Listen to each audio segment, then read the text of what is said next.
Hi, I'm Lale Morrison, and I use he, they pronouns. Pass it to you. Hello, my name is Carmen Alisea. I use she, they pronouns. Hello, my name is Willow Purnett, and I use she, her pronouns. I'm Miller Hoffman. I use masculine pronouns, he and him. So next Wednesday, we will be doing an event for Trans Day of Remembrance. It's a day where we can come together and celebrate our transness while remembering the people that paved the way for us and the people who have sadly passed away and have been killed. Part of that event is reading the names, and we read a global list, and it helps us to do that together. It's hard for one person to carry those names on their own. And Carmen corrected herself because these folks haven't passed away passively or peacefully, right? These are folks who were murdered largely because of who they were or how they were. And one of the things that I notice, I've been reading these names for 20 years or more. And one of the things that I've noticed is how many folks were not trans or genderqueer folks who were simply behaving in ways that were assumed to be trans or genderqueer. And so there are things like a man who was holding his wife's purse while she changed clothes in the dressing room. And he was attacked and killed because somebody believed that he was a trans woman. And I think part of why that's remarkable or worth talking about is that we think about these things a lot. And I think that a lot of folks don't recognize how many of us are impacted by these assumptions and these forms of hostility and fear. They hurt a lot of people. And I think one of the things that I would really like to talk about is that trans people have always existed. I know people like to throw around that, trans people have only existed. This is a new thing, but there's art depicting people with breasts and penises starting in the Neolithic and Bronze Ages, and it we will continue to exist, um, even if um, even if we are murdered. Um, Trans people will always exist. Some of the things that Lael's been looking into are historical examples. I mean, we have been shamans and teachers and priests, but we have been kings. And some of this comes up like over the course of history, folks will uncover a story of a pope who was a woman. And the ways that there are lots of stories about monks and other folks who maybe we would call cross dressers, but maybe are our kin, sort of in the ways that how we talk about them has shifted, but are they folks who were women who wanted to have a particular role, or were they folks who understood themselves to be men? We don't know. Similar to Brandon, I think we don't really necessarily know how Brandon thought of himself, Brandon Tina.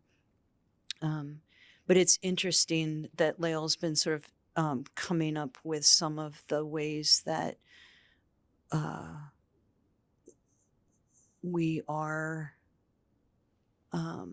we're part of every culture across time and geography, and many times celebrated, and given authority and given spiritual power, you In were a saying? lot of different cultures, and not just in the Americas. Like in the Americas, we have like First Nation peoples and Native Americans have like there's third genders, two spirit people, but also even outside of the Americas, there's third genders and like Indian culture and all over the world, throughout time, that are often put into the place of spiritual leaders or people that take care of others. Um, people that are warriors that defend people, and that will do different tasks for the community. Global, while we can, um, while our hearts grieve for the people who have been killed here, this is something that um, happens really on a global scale. In from October 2020 to September 2021, 375 trans and gender non-conforming peoples were murdered. And that's a fact that comes from the Pulitzer Center. Um, that's a little over one a day. And that's immensely heartbreaking. A lot of the killing that has been happening is in South America and Brazil. In 2021, in that time frame from 2020 to 2021, 125 people, trans people, were killed in Brazil. Another 63 people were reported to have been killed in Mexico. So yeah, that is the amount of violence that happens in Brazil is staggering. Just last year in 2023, 145 people who were trans, our peers, were killed in Brazil. This is something that is just immensely heartbreaking. I know recently the story of Julia Nicole Moreira de Silva. She was a licensed nurse who was killed by her partner. And just to think of everything that went into her life, these aren't people who are just statistics. She spent most likely the first 5 to 8 years just living as a child, being someone who was loved by her parents. She spent 12 years being in standardized school, and she spent another 5 learning how to be a nurse and how to protect people and how to help people. And at 34, her life was cut short. And I think what's important about this is that while these statistics are staggering, they're not just statistics. These are people. These are lives. These are friends and family who are being killed. And a lot of it is by their partners. And it's important to look into ourselves and sort of understand that we have to take action in order to stop this killing. Yeah, so according to the Human Rights Campaign in 2024, it was estimated that about 38% of the trans people who were murdered by those close to them, both sexual and romantic partners, and also close family members. So, with over a third of this violence happening by people who knew the victims. And that is incredibly disheartening to see that so much violence is is happening, and to know that it's from the people that we trust. And I think that's extremely important that we address that is happening. A lot of it is coming from male partners who feel ashamed and embarrassed for having a relationship with trans women or gender non-conforming people. And it often results in very graphic and violent crimes. A lot of people get murdered. According to the UCLA, trans people are 4 times as likely to die of a violent crime or to be involved in violence, which is 4 times more likely than cis people. And there have been a lot of victims, and these victims aren't even always people who are adults. It's also children. For example, Tadior Thomas and River Nevaeh Goddard were both 17 when they were murdered by their partners. Um, and they have left behind, like, they've left their families behind, and their families are extremely distraught and upset. They were members of their communities and were beloved by everyone they were surrounded with. And now they're gone because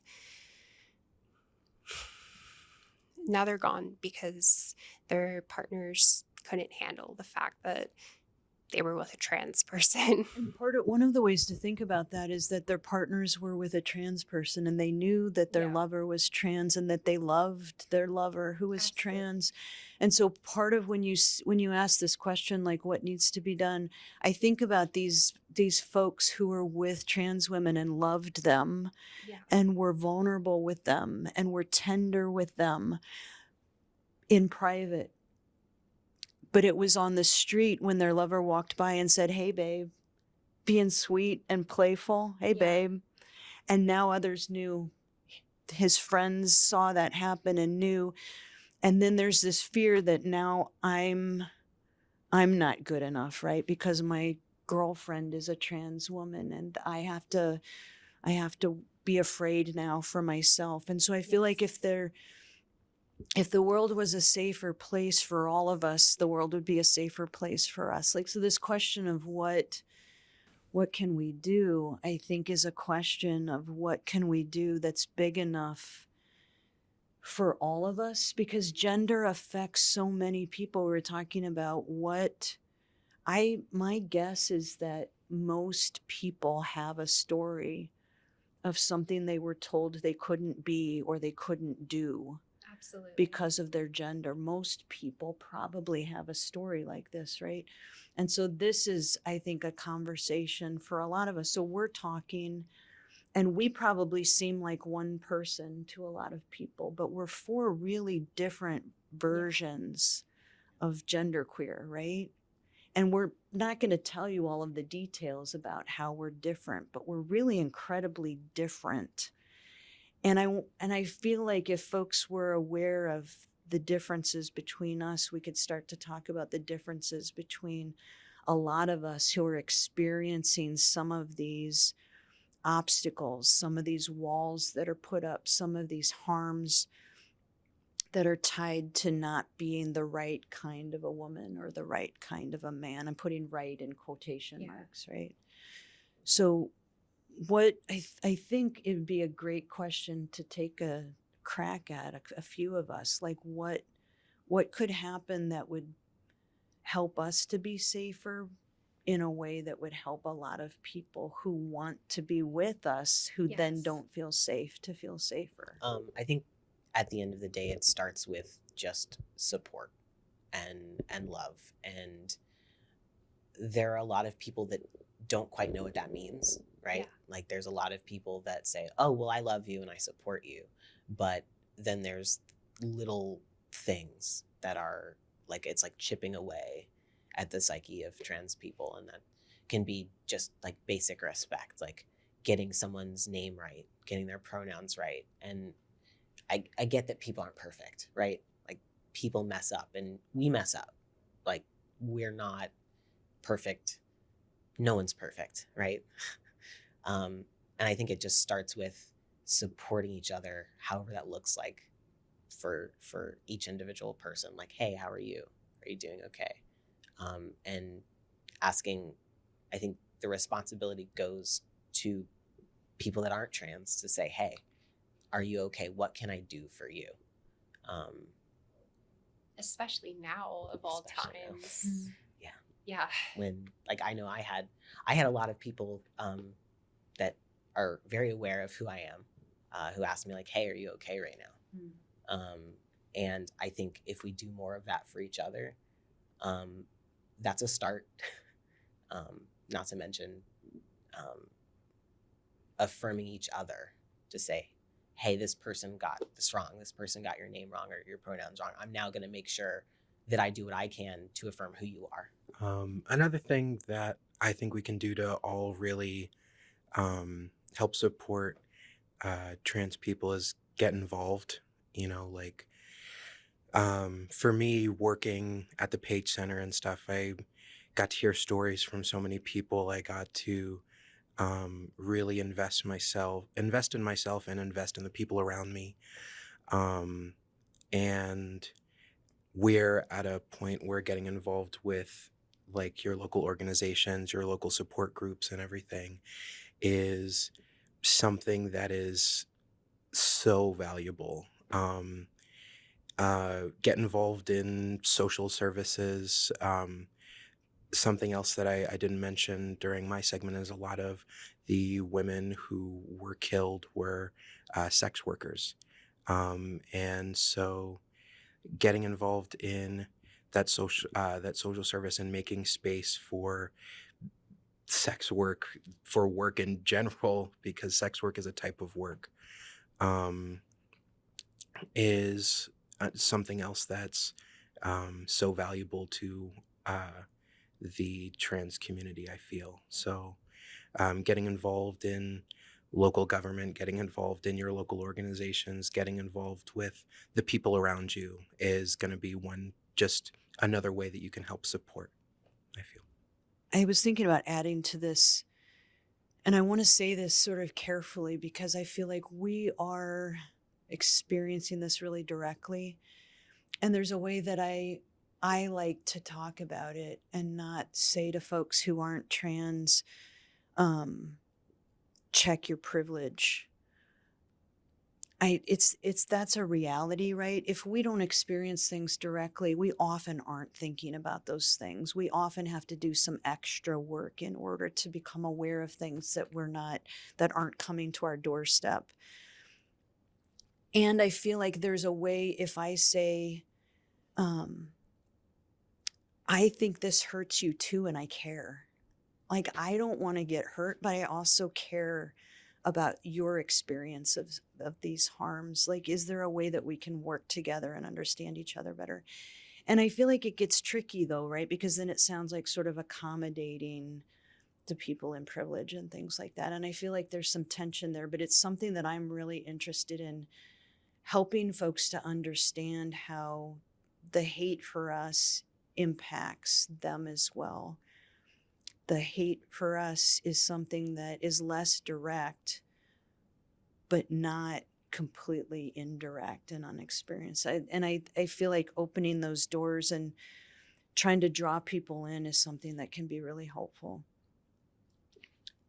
You reminded me when you talk about sex work, some of the things that can happen is that we're still losing our jobs. We're still being denied employment.